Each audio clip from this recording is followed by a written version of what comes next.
बच्चे को अच्छी शिक्षा न दी जाए तो परिवार की निंदा होती है। एक बार गुरु महाराज के पास एक वकील साहब गए, पति पत्नी बच्चों के साथ। पति पत्नी ने गुरु महाराज को आगे बढ़कर प्रणाम किया। 2-3 बच्चियां थी, पीछे रह गईं, आगे नहीं बढ़ी, गुरुदेव को प्रणाम नहीं किया। गुरुदेव ने वकील साहब से कहा, वकील साहब ने पीछे कहा कि तुम लोग भी आ जाओ, बाबा को प्रणाम करो। तो गुरुदेव ने कहा कि आप बच्चे को पहले से सिखा के नहीं रखते हैं कि बड़ों को प्रणाम करना चाहिए, पहले से सिखा कर रखना चाहिए। प्रणाम करने से बहुत बड़ा लाभ है। कहिएगा क्या लाभ है? अभिवादनशीलस्य नित्यं वृद्धोपसेविनः चत्वारि तस्य वर्धन्ते आयुर्विद्या यशो बलम। जिसका स्वभाव प्रणाम करने का है, जो बड़े बूढ़ों को की सेवा करता है, उसकी 4 चीजें बढ़ती हैं। आयु बढ़ जाती है, आयुर्विद्या ज्ञान बढ़ जाता है, बल बढ़ जाता है, जस बढ़ जाता है। अगर बड़े आदमी खुश होकर कह दें कि चिरजीवी भव, दीर्घायु भव, संत लोग कह दें तो आयु भी बढ़ सकती है।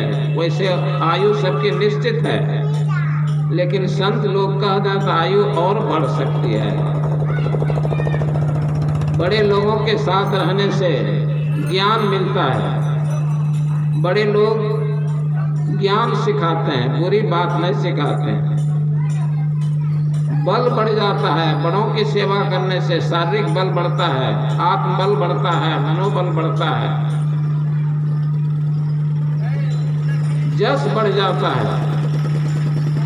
ये गांधी जी के साथ रहे हैं, ये सदगुरु महर्षि महिपरमन जी महाराज के साथ रहते हैं। संगति के चलते भी आदमी की प्रशंसा होती है या निंदा होती है। अच्छे लोगों के साथ रहने से प्रशंसा होती है, बुरे लोगों के साथ रहने से निंदा होती है। प्रणाम करने से सब लोग खुश रहते हैं। जिससे लड़ाई झगड़ा है उसको भी प्रणाम कीजिए, लड़ाई झगड़ा खत्म हो जाएगा। परिवार में एक दूसरे से नहीं पटता है, भोरे उठिए, सास ससुर सबको प्रणाम कीजिए, बड़ी गोतनी को प्रणाम कीजिए, भोरे उठ के लड़ाई झगड़ा सब खत्म। रोज भोर में उठ के अपने से बड़ों को प्रणाम कीजिए, लड़ाई झगड़ा नहीं होगा। प्रातः काल उठी कह रघुनाथा, मातु पिता गुरु नावहि माथा। भगवान श्री राम प्रातः काल उठते थे, माता पिता और गुरु को प्रणाम करते थे।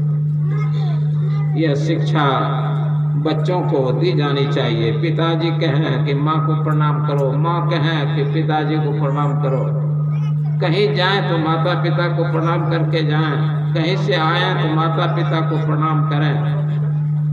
आपस में एक दूसरे को आदर दें, प्रणाम करें। एक परिवार में रहते हैं, किसी को आदर नहीं देते हैं, किसी को प्रणाम नहीं करते हैं, सब टेंशन में जीते हैं, तनाव में रहते हैं, किसी को मन नहीं लगता है। प्रणाम करने से तनाव दूर हो जाता है। एक जंगल में बहुत बड़ा बरगद का वृक्ष था। उस बरगद के वृक्ष के नीचे एक हाथी रहता था, एक बंदर रहता था, एक तितर रहता था। तीनों किसी को प्रणाम नहीं करते थे। हाथी कहता था कि मैं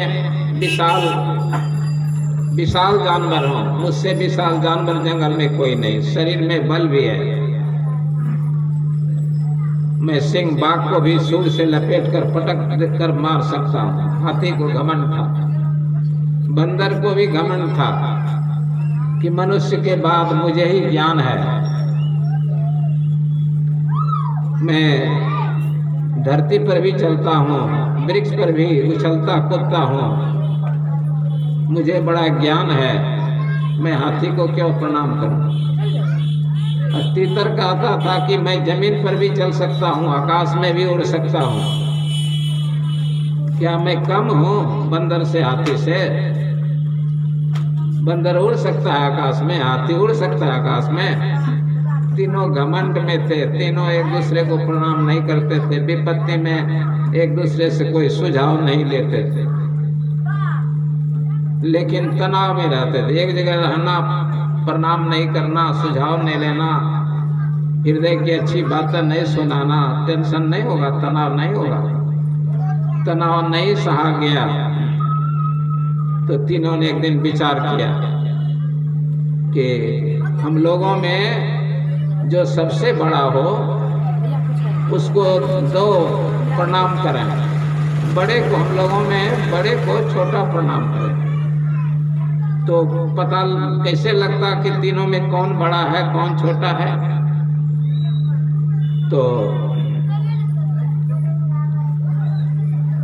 हाथी ने कहा कि मैं इस बट वृक्ष को तब से जानता हूं जब इसकी फुनगी मेरे पेट को छूती थी।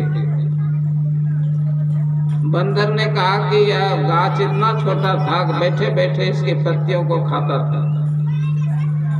तीतर ने कहा कि मैं इस गाछ को उस समय जानता हूं जब अंकुरित हुआ था। सिद्ध हो गया कि तीतर ही सबसे बड़ा है। उसके बाद तीतर से छोटा बंदर है, बंदर से भी छोटा हाथी।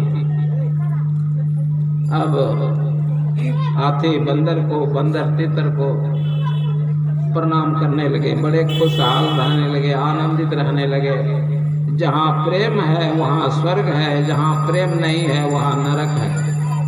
जिस परिवार में प्रेम नहीं है उस परिवार के लोग नरक में जीते हैं, टेंशन में जीते हैं, क्रोध में रहते हैं।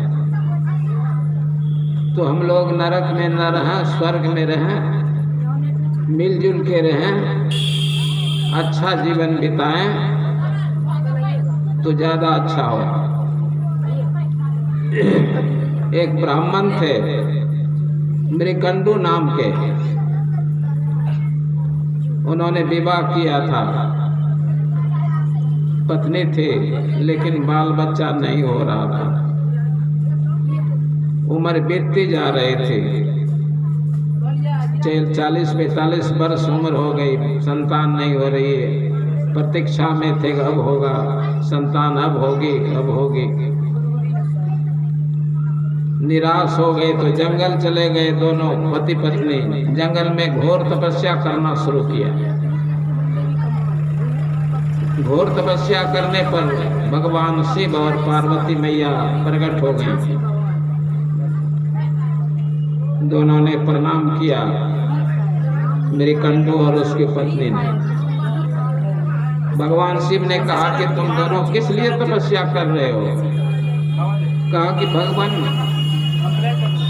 संतान नहीं हो रही है, संतान के बिना जीवन सूना लगता है, गांव समाज के लोग अच्छा नहीं कहते हैं, इसलिए जंगल हम लोग चले आए तपस्या करने के लिए। संस्कृत के एक सूक्तिकार ने कहा है, नरस्य पुत्रहीनस्य नास्ति वै जन्मतः फलम, अपुत्रस्य गृहम शून्यम हृदयम दुखितम सदा। जिसने विवाह किया है, अगर पुत्र संतान नहीं हुई तो जीवन का फल नहीं मिला उसे। जिसे संतान नहीं है उसका आंगन सूना रहता है, बच्चों की किलकारियां सुनाई नहीं पड़ती हैं और हृदय भी हमेशा दुखी रहता है।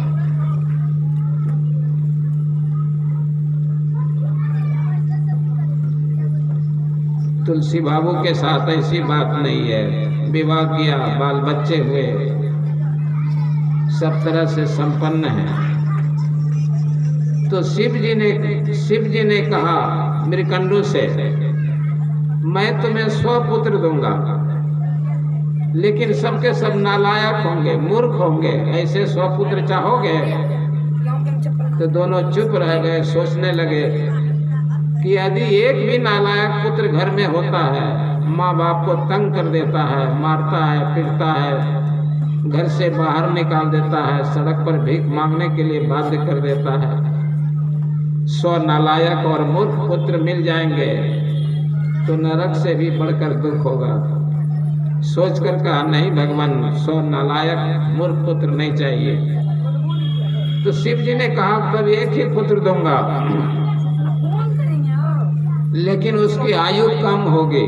जब तक रहेगा वह बच्चा सुख प्रदान करेगा, बड़ा भोला भाला भगवान कृष्ण की तरह होगा, लेकिन ज्यादा दिन तक नहीं जी सकेगा। कहा कि कुछ भी हो, पुत्र हो जाएगा,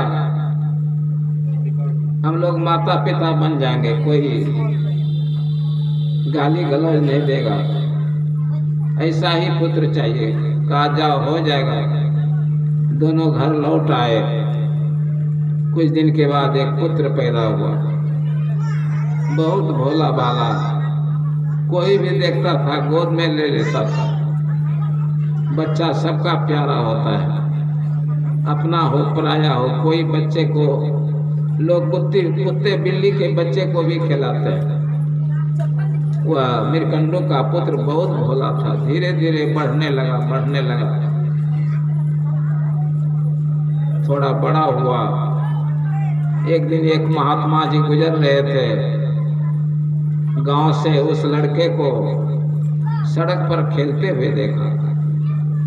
उस लड़के को देखा तो बड़े प्रसन्न हो गए महात्मा जी, खड़े होकर एकटक देखने लगे। तब तक उस लड़के के पिताजी आ गए। पिताजी ने महात्मा जी को प्रणाम किया और कहा कि महात्मा जी, यह मेरा लड़का है, आप गौर से देख रहे हैं, लगता है कि मेरे पुत्र पर आप कृपा बरसा रहे हैं।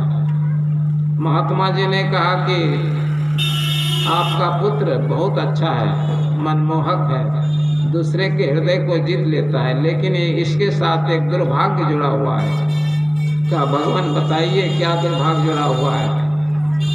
कहा कि इसकी आयु अब 6 महीने की है, 6 महीना और ये जिएगा, उसके बाद शरीर छोड़ देगा।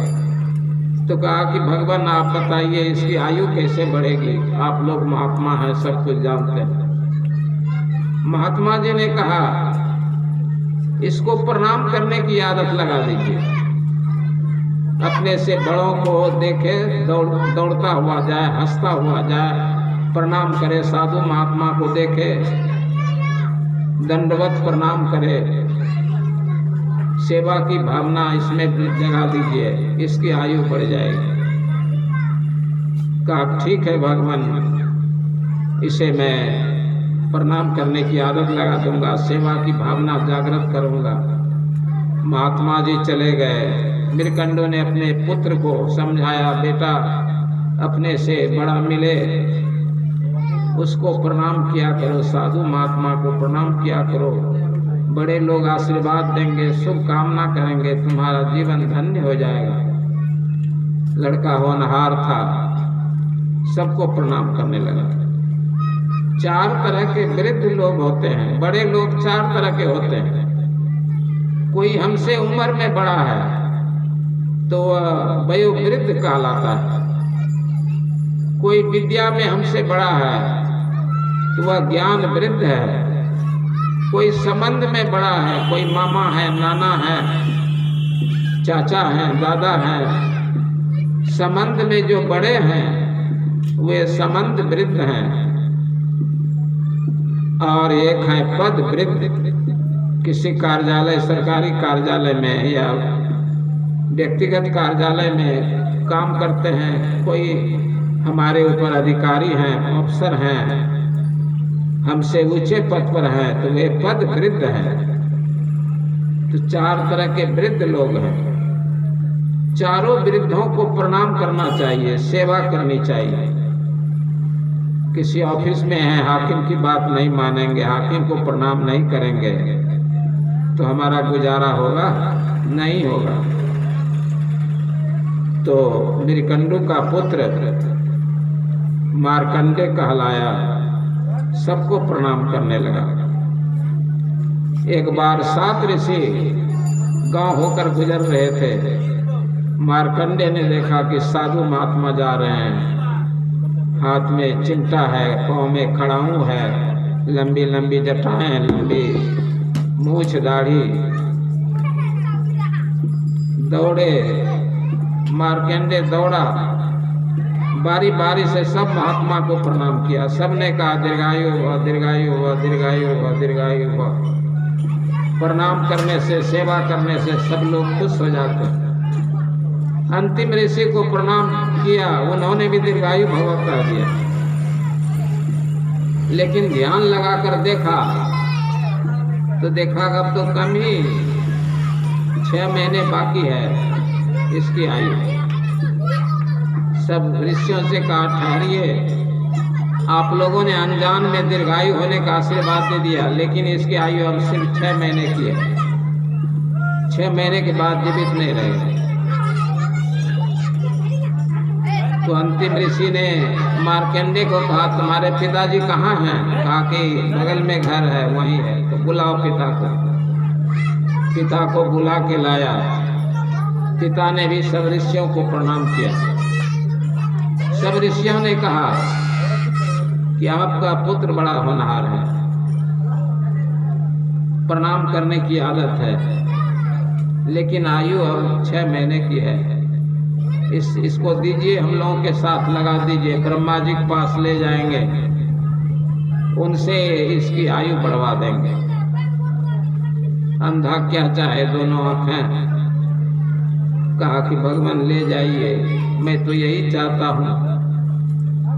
ब्रह्मा 7 ऋषि उस बच्चों को लेकर गए ब्रह्मलोक। बच्चा होनहार था। देखा कि ब्रह्मा जी बैठे हुए हैं, 4 मुख ऊंचे आसन बैठे हुए हैं। पहले ही दौड़ कर गया, ब्रह्मा जी को प्रणाम किया। ब्रह्मा जी ने भी कहा दीर्घायु भव। पीछे ऋषि लोग गए, इन लोगों ने भी हाथ जोड़ा। ब्रह्मा जी ने पूछा कि आप लोग किस उद्देश्य से आए हुए हैं और यह बच्चा कौन है?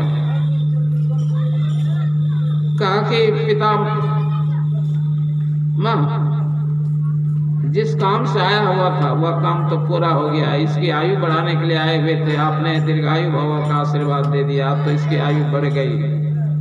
कहा कि हाँ, इसकी आयु बढ़नी चाहिए, प्रणाम करने का स्वभाव। आशीर्वाद मिल गया, सब लौट आए। ऋषियों ने मार्कंडे को पिता के पास छोड़ दिया। वही मार्कंडे बहुत बड़ा विद्वान हुआ। उन्हीं के नाम पर एक है पुराण, मार्कंडे पुराण। प्रणाम करना बहुत लाभदायक है, लेकिन देहात में बहुत कम लोग प्रणाम करते हैं। रास्ते से गुजर जाइए, कुछ न बोलते हैं, चलते हैं। हाथ जोड़ने में कोई पैसा नहीं लगता है, पैर छूने में कोई परेशानी नहीं है, लेकिन बहुत बड़ा लाभ है। एक लड़का था, बेरोजगार था, उसको कोई नौकरी नहीं मिल रही थी। सड़क से एक अफसर गुजरा करते थे।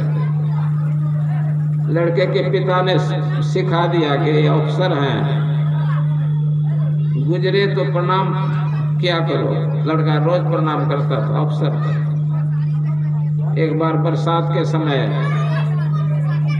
उनकी मोटरसाइकिल फंस गई गड्ढे में, निकालने में दिक्कत हो रही थी। लड़के ने मोटरसाइकिल निकाल दी। अफसर ने पूछा कि तुम रोज मुझे क्यों प्रणाम करते हो, जान न पहचान, रोज प्रणाम क्यों करते हो? मेरी मोटरसाइकिल फंस गई, तुमने क्यों मदद की? मैंने तुम्हें कहा था नहीं। कहा कि सर, मैं बेरोजगार हूँ, आपको इसीलिए प्रणाम करता हूँ कि आप कोई नौकरी लगा दीजिए। कहा चलो तुम्हें अपने ऑफिस में रख लेता हूँ। तो देखिए प्रणाम करने का कैसा फल। तो बच्चों को प्रणाम करने की आदत सिखा देनी चाहिए। लेकिन बहुत अधिक प्रचार नहीं है देहात में। झुकने में लज्जा करते हैं, लज्जा नहीं करनी चाहिए झुकने, प्रणाम की आदत लगानी चाहिए। एक शहर होकर राजा रथ पर गुजर रहे थे, काफी भीड़ थी, पीछे जनता थी, मंत्री थे, घोड़े पर सवार सिपाही लोग थे, पूरा हो हल्ला हो रहा था। राजा जा रहे थे, बगल में एक लड़का रहता था 12-13 साल का, गरीब का लड़का था। वह भी निकला सड़क पर, देखा भारी भीड़ है, एक महापुरुष छत्र है, मुकुट है, रथ पर बैठे हुए हैं, जा रहे हैं। लोगों से पूछा ये कौन है? कहा कि इस देश के राजा है। लड़के ने कहा कि ये राजा से हम बात नहीं कर सकते हैं।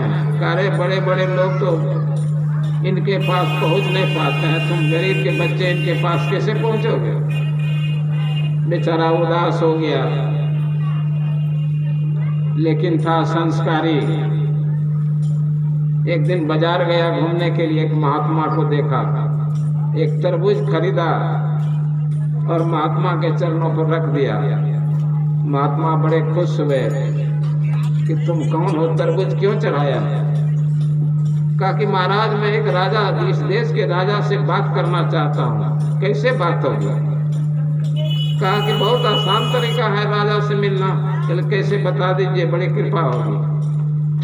कहा कि बगल में हॉस्पिटल बनने वाला है, वहाँ मकान बनेगा, वहाँ तुम जाके काम करना, मजदूरी, लेकिन पैसा नहीं लेना। ठेकेदार पैसा देना चाहे कि नहीं, हम पैसा नहीं लेंगे। राजा साहब देश के कल्याण के लिए ही हॉस्पिटल खुलवा रहे हैं, मैं भी अपनी सेवा का दान कर रहा हूँ, पैसा मैं नहीं लूँगा। ठेकेदार पैसा दे तो तुम खिसक जाना। कुछ दिन के बाद हॉस्पिटल बनने लगा, गया ठेकेदार से मिला, इसे रख लिया, रोज जाने लगा। शाम में और मजदूर पैसा लेते थे, ही भाग जाता था। एक दिन ठेकेदार ने पकड़ा, अरे तुम पैसा नहीं लेते हो, मजदूरी नहीं लेते। कहा कि मजदूरी हम क्या करेंगे लेके, ये देश के कल्याण के लिए बन रहा है, कितने रोगियों का इलाज होगा, फ्री में इलाज होगा, हम क्यों पैसा लें, हम सेवा कर दें। इसी तरह चलता रहा। एक दिन राजा खुद आ गए, कुर्सी पर बैठे और मजदूरों को देख रहे थे। ये लड़का ज्यादा काम करता था, स्फूर्ति थी देह में। तो राजा ने पूछा कि ये लड़का बहुत तेज मालूम। राजा को जाके प्रणाम भी किया और मजदूरों ने नहीं प्रणाम किया, ये जाके प्रणाम किया। राजा ने पूछा ठेकेदार से लड़का कौन है, प्रणाम करने आया, काम भी बहुत फुर्ती से करता है। ठेकेदार ने कहा कि महाराज यह विचित्र लड़का है, रोज काम करता है लेकिन पैसा नहीं लेता है। क्यों नहीं लेता है? कहता है कि राजा साहब बनवा रहे हैं देश के लिए, देश का कल्याण होगा, लोगों की सेवा होगी, मैं भी सेवा कर रहा हूँ। राजा ने कहा ऐसा बोलता है कि हाँ। फिर उसको बुलाया, लड़के को आ गया, फिर प्रणाम के खड़ा रहा। कहा कि तुम मेरे साथ रहोगे, मेरी सेवा में रहोगे? कहा जी हुजूर रहूंगा, क्यों नहीं रहूंगा, आपकी सेवा करने से मैं धन्य हो जाऊंगा। राजा के साथ रहने लगा। एक दिन 24 घंटे तक देखा किस समय क्या राजा करते हैं। दूसरे दिन से राजा को आदेश नहीं करना पड़ा, समय पर पानी पिलाता था, खिलाता था, नहलाता था, भोजन कराता था, रात में पांव दापता था। लड़के की सेवा भावना से राजा बड़ा खुश हुआ। राजा कहता था लड़के से कि जाओ माँ के दर्शन कराओ, पैसा दे आओ। कहा नहीं नहीं, उधर जाऊंगा तो आपकी सेवा छूट जाएगी, आपको कष्ट होगा, किसी मंत्री को भेज दीजिए, मेरी माँ को पैसा दे देगा। इतना समर्पण भाव था। राजा के पास एक लड़की थे, उसका विवाह करना था, लड़का नहीं था। सोचा कि लड़का बहुत बढ़िया है, लड़के के साथ अपनी लड़की का विवाह कर दिया और राजा के मरने पर वही राजा बन गया। देखिए प्रणाम करने से कितना बड़ा लाभ है, गरीब का बच्चा राजा हो गया। बोलिए श्री सद्गुरु महाराज।